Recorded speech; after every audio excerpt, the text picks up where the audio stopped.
At least 51 children in Jiangsu province in the east of China have been found to have excessive levels of lead in their blood. It's the latest lead poisoning scandal after a string of similar cases last year. And the case has sounded new alarms about the dangers of heavy metal pollution in China. Well, the Dafeng Shengxiang power supply company, a lead-acid battery manufacturer, is being held responsible for the poisoning. The company is located less than 100 yards from a village where residents started to complain of anorexia and vomiting among their children last August. The company has been ordered to stop production and relocate.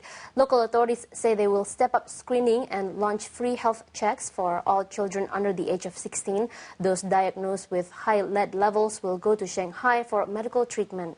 But such promises have failed to appease angry villagers. One official from the local Environmental Protection Bureau has been quoted as saying that many parts of the country lack environmental supervision for smelters and battery producers. The official told the China Daily newspaper that they're not thought to pollute as much as chemical plants. He also admitted that many in his department cut corners to encourage investment.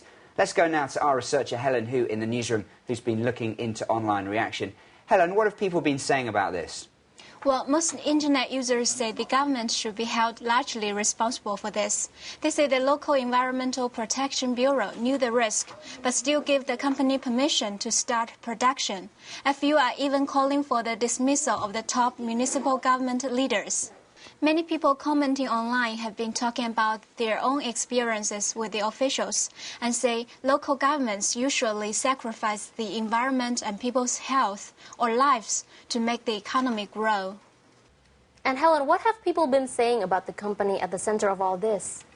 Many people say that they think the company must have some connection to the government and predict that once all the fusses dies down, the factory will simply reopen. Others are very pessimistic. They say these cases happen again and again and are unlikely to stop. And they say that even though the company has been closed in one location, it can open elsewhere and keep polluting. A lot of commentators are calling for officials to work on long-term development rather than just focusing on fast money. And Helen, what's the word on what's going to happen to the children affected in this case?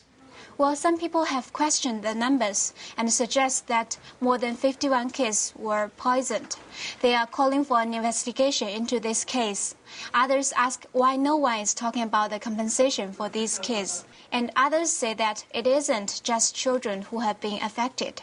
They say that in all likelihood, other people were affected by this. And so free health checks should be extended to everyone, in particular the elderly.